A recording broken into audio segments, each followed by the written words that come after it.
Everybody's Gone to the Rapture is about a post-apocalyptic era set in the 1980s in a small town called Shropshire, in England. You play as a character, or force, that has no name, but later you may have an idea on who you are. In the game, you travel throughout the small town and discover the events right before the apocalypse has happened, and how it led to that point.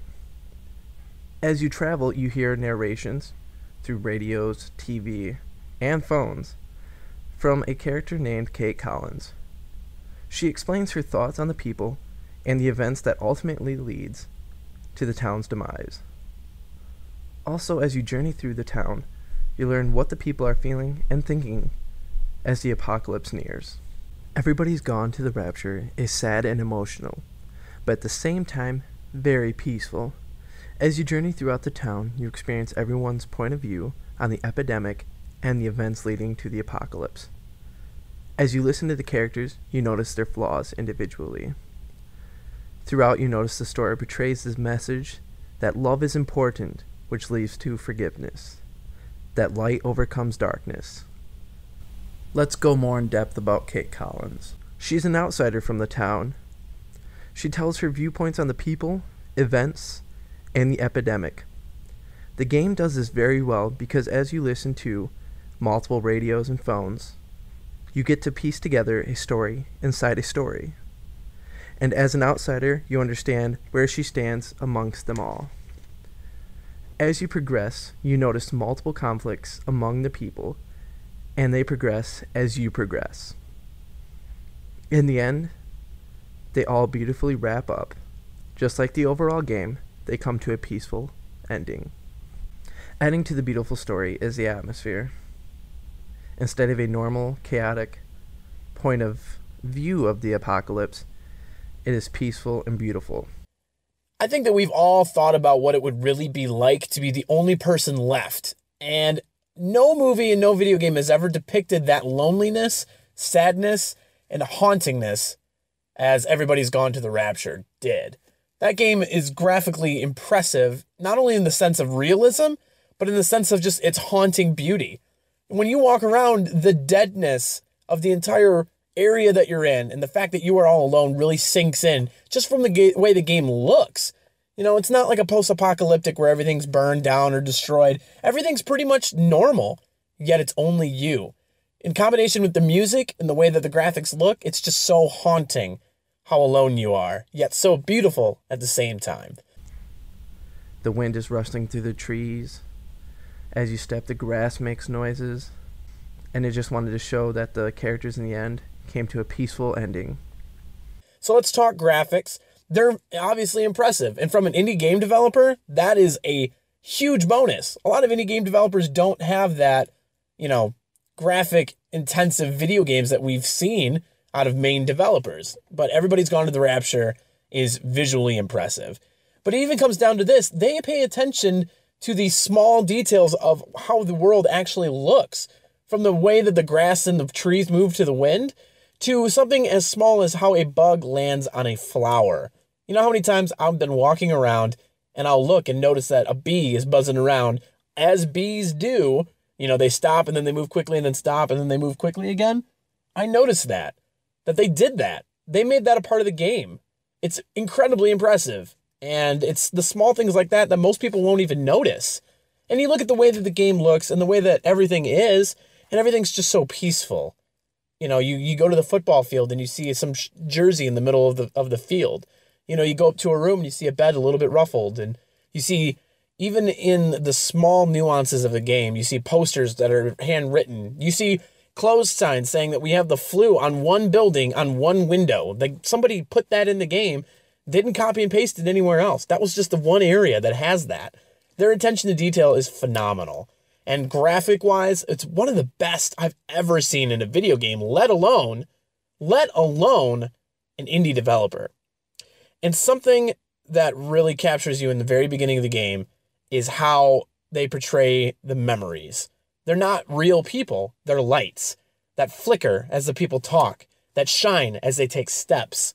That's such a unique way of depicting memories. Like, you can see the people, but you don't know what they look like. Yet you're watching these memories unfold. You're watching these stories be told from light. And that is incredibly haunting and mysterious and intriguing. And it's amazing how they did that. You also look at the way the sun looks. There's only one other game that I've ever played that depicts the sun's rays and how it reflects better than Everybody's Gone to the Rapture, and that's The Witcher 3. Those two games are the only two games I've ever seen where the light actually glares properly, reflects properly. The beams of light that shine through trees is done correctly. Like, you notice that right away in the very beginning of the game, and it just lasts the entire time. As clouds trickle through, the rays of light change. It's just, all of it's so impressive. Let's discuss movement. The speed is very natural, smooth, and not too fast. It keeps the game at a good pace, so you're not rushing through. You're enjoying every bit of scenery, and you make sure you don't miss any of the story. You go through house to house and find extra storylines between characters, the conflicts, the drama, and you don't seem to miss anything. This is a game that I believe you should not rush, but sit back, enjoy, look around, enjoy the scenery, enjoy the characters, and I believe that's why the game was made. And the game itself does this very, very beautifully. So let's talk sound.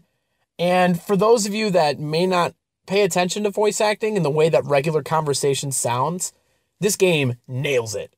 This game nails how regular conversation is. Okay, so scripted conversation, you have a lot of inflection. Okay, you have a lot of, wow, I didn't know that. Like, that's how a typical voice actor would think to voice that. However, this game, it's so natural. It's like they took people that didn't know they were being recorded and they listened to their conversations and put them in the game. Like, that's how good the inflection is. Okay, instead of saying something like, wow, I didn't know that. This game would be like, wow, I didn't know that. Or like, even I have a hard time doing that. But the voice acting is the best I have ever heard in a video game, ever. And I won't exaggerate that. And I pay attention to voice acting. This game did it right. This game made it sound natural. It feels like a real life conversation and not a scripted one. It's phenomenal. I can't believe they did that. I don't know how they did it. Those voice actors should get a lot of other roles because they are amazing at what they've done. But let's talk outside of voice acting. Let's talk music and sound. Just the way the game is. The music is hauntingly beautiful. And I think that's been a theme all across graphics and sound. Haunting. That's the way you have to describe it. The music has an interesting connection of choral sounds with a little bit of piano and a little bit of orchestrated pieces that flow together to create that haunting melody of aloneness. Like, you're alone in this world. And the music lets you know that there's a lot of mystery, there's a lot of intrigue, there's a lot of sadness, a lot of despair. And the music portrays that amazingly. So, and sound effects in the game obviously mimic real life. That's not too hard to do. But if you listen to the way that you're notified when there's things nearby, is borderline creepy the way they did that. They trigger your thought process and they trigger your ears very well. The cackling of a radio followed by the 3 consecutive beeps, followed by the numbers that they say over the radio. Those catch your attention even if you're yards away. And as you turn, the sound turns. If you're wearing headphones or not, you can hear what direction those sounds and those hints are coming from.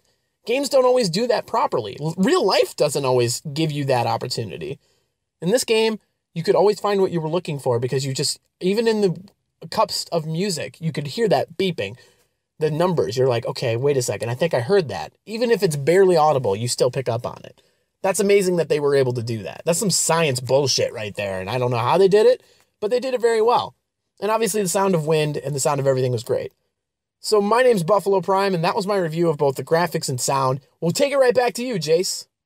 The couple of negatives I do have about the game is sometimes the light can be misleading. The light stopped at one point and never continued. This happened in Wendy's story for me, and later I had to go back and end her story. Another thing is, I wish every house was explorable. This game wasn't meant to be rushed.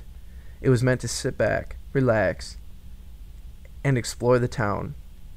So I just wanted to do that, explore every house, see how the lifestyle was, and understand the town itself. Another thing that kind of bothered me was that the plague was never really explained. like what caused it, why didn't it affect a certain character, and without spoiling it, a certain character said, "The plague is me." What does that mean?